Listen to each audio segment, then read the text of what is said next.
आप सभी की इच्छाओं को नमन। अभी हम 5वें अध्याय को पढ़ेंगे और समझेंगे, जानेंगे कि यह अध्याय क्या कहता है। 5वें अध्याय के अंदर किशोर अवस्था, पहचान की भूख और इच्छा का संघर्ष, ये टाइटल है 5वें अध्याय का। बाल्यकाल की मासूम इच्छाएं अब रूप बदलती हैं, शरीर में परिवर्तन आते हैं, मन में हलचल मचती है और इच्छा की पुकार तेज होती है।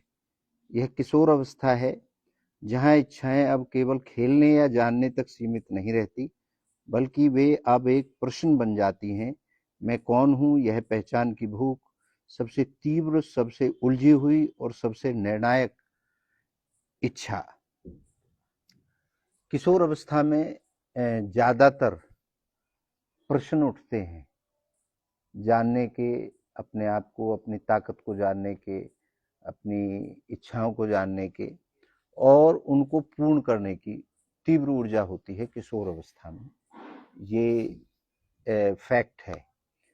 जब बच्चा किशोर अवस्था में चल रहा होता है तो उसको हर चीज ऐसे लगती है कि ये तो मैं कर दूंगा, ये तो मेरी पहुंच में है। मतलब ज्यादा वेग होता है इच्छाओं को पूर्ण करने का और नई चीजें खोजने का, नई चीजें जानने का। मेरा कथन है, स्वामी राजेंद्र देव जी महाराज कहते हैं, जो मैंने कहा है, किशोर का प्रश्न मैं क्या बनूं नहीं है, उसका गहरा प्रश्न होता है मैं हूं कौन।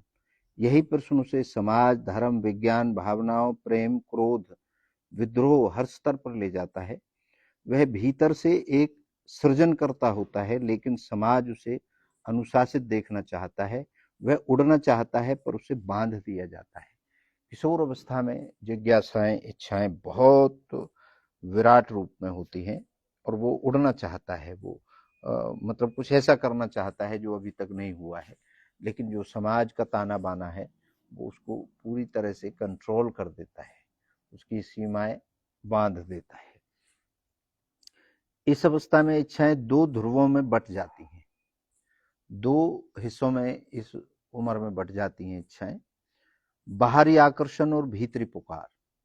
बाहरी आकर्षण की तरफ किशोर अवस्था में बड़ा इच्छाएं उत्पन्न होती हैं, जो देश काल परिस्थिति के हिसाब से इच्छाएं होती हैं। और किशोर अवस्था में जो शारीरिक ढांचा है वो बदलता है और उसकी इच्छाएं बदलती हैं।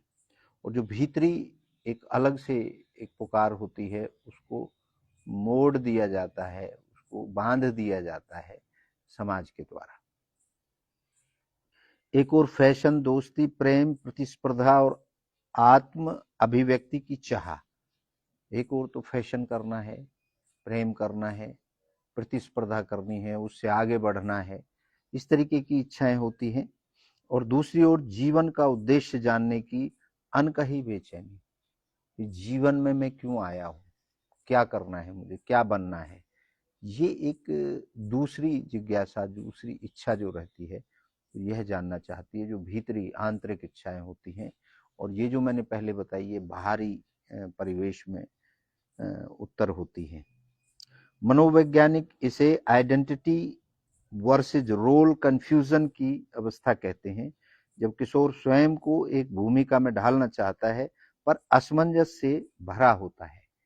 इसमें कोई ठोस डिसीजन किशोर अवस्था में किशोर नहीं ले पाता। वो असमंजस से भरा होता है कि ये करूं ना करूं, क्योंकि कोई स्टेबिलिटी नहीं रहती उस समय पे और वो विचलित होता रहता है। बहुत सी नई चीजें, नए सिस्टम उसको नजर आते हैं, तो उनमें वो भ्रमित रहता है।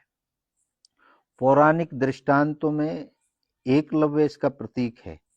जो पुराने हमारे दृष्टांत हैं, जो कहानियां हैं, जो कथाएं हैं, उनमें है एकलव्य का प्रतीक है।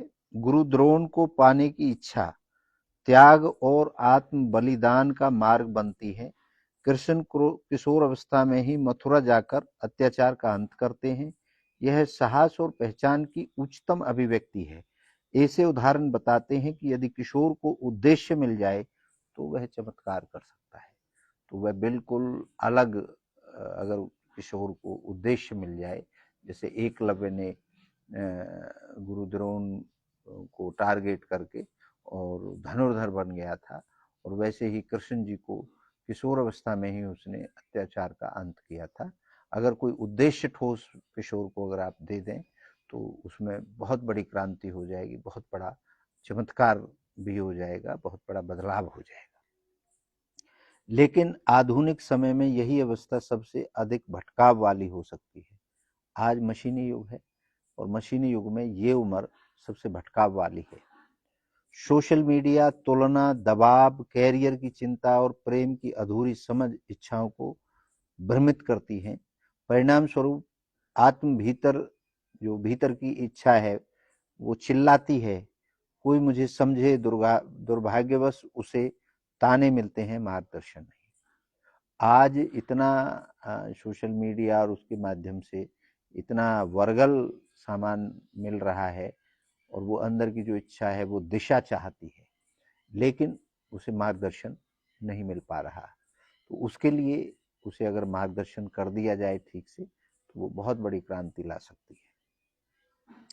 मेरा कथन है, स्वामी राजेंद्र देव जी स्पष्ट कहते हैं, मैं स्पष्ट कहता हूं, किशोर को नियंत्रित मत करो, उसे समझो, उसे के साथ संवाद करो, बातचीत करो। उसको नियंत्रित मत करो, उसे समझो और उसके साथ बातचीत करो। यह अवस्था प्रश्नों की है और उसे उत्तर चाहिए। इस अवस्था में उसको बहुत सारे प्रश्न हैं, उनके उत्तर ढूंढता है वो, प्रेम से न कि डर से। जब किशोर को जीवन का उद्देश्य दिखाया जाता है और इच्छा की भूख को पहचाना जाता है, तब वह किसी भी दिशा में सृजन कर सकता है। वह वैज्ञानिक भी बन सकता है, संत भी और योद्धा भी। अगर उसको सही से दिशा निर्देश दे दिए जाएं किशोर को, तो वह बहुत बड़ी क्रांति ला सकता है। जो ये इसका मूल है वो बता रहा है बार बार। तो किशोर को उलझाने की जरूरत नहीं है, उसको समझने की जरूरत है, उसके साथ संवाद करने की जरूरत है, उसको दबाने की भी जरूरत नहीं है। इस अवस्था में इच्छाओं को दिशा देने का सर्वोत्तम मार्ग है। इसमें सबसे ज्यादा एनर्जी रहती है किशोर अवस्था में, तो उसको जो दिशा देनी है उसका सर्वोत्तम मार्ग है ये। संवाद, साधना और स्वावलंबन। उसे अकेला मत छोड़ो, उसे सुनो, उसे सिखाओ कि इच्छा केवल पाने की नहीं, कुछ बनने की भी हो सकती है। उसे बताओ कि इच्छा जीवन केवल कैरियर नहीं है, एक आध्यात्मिक यात्रा भी है। उसको समझाया जा सकता है कि कुछ कैरियर को बनाने की साथ साथ इसको धैर्य और सिस्टम से, जो अध्यात्म है हमारा जो कहता है, उसके हिसाब से चलने की भी ये सही उम्र है। सारांश, किशोर अवस्था वह मोड़ है जहां पहचान की भूख चरम पर होती है। इच्छा पहली बार स्वयं को जानने का प्रयत्न करती है। यह संघर्ष जितना भीतर है उतना ही बाहर भी है। यदि किशोर को सही मार्गदर्शन, प्रेम, प्रेरणा मिले तो वह इच्छा के लक्ष्य की ओर अग्रसर हो सकता है, वरना यही अवस्था उसे ब्रह्म हानि अवसाद में भी ले जा सकती है। ये जो अध्याय है ये क्या कहता है?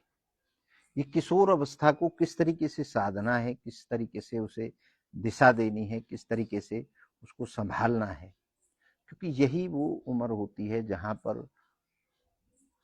वो कानून का, समाज का और ऊंच नीच का बच्चे को ज्ञान नहीं होता।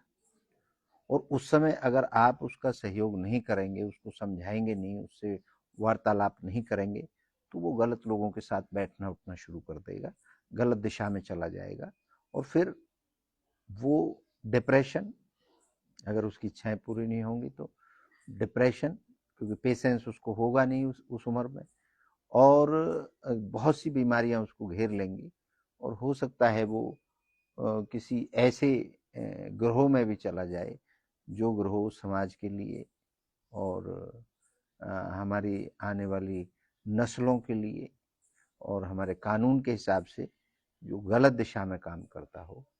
तो ये जो 5वां अध्याय है वो किशोर अवस्था को कैसे आप बैलेंस करें, कैसे उसके साथ अपनी बातों को, अपने अनुभव को बांटें, कैसे उसे धैर्यवान बनाएं, कैसे उसे साधना सिखाएं, कैसे उसे मेडिटेशन सिखाएं, कैसे उसे समझाएं कि अगर ये दिशा है, इस दिशा के लिए, क्योंकि इच्छा इस उम्र में सबसे तीव्र गति से और सबसे जल्दी पूर्ण करना चाहती है, सबसे ज्यादा वेग में होती है।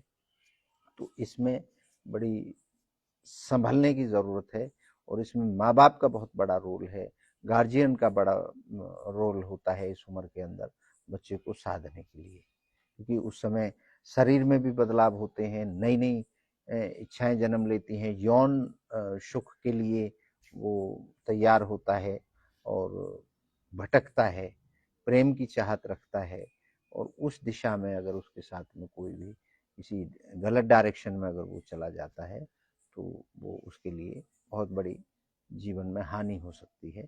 तो ये 5वां अध्याय यहीं समाप्त होता है। 6ठे अध्याय में एक नई बात के साथ, नए तरीके के साथ और नए पड़ाव के साथ आपसे बहुत जल्द मिलेंगे। अभी आपसे विदा लेता हूँ। आप सभी की इच्छाओं को एक बार पुनः नमन करता हूँ। आप सबकी जय हो।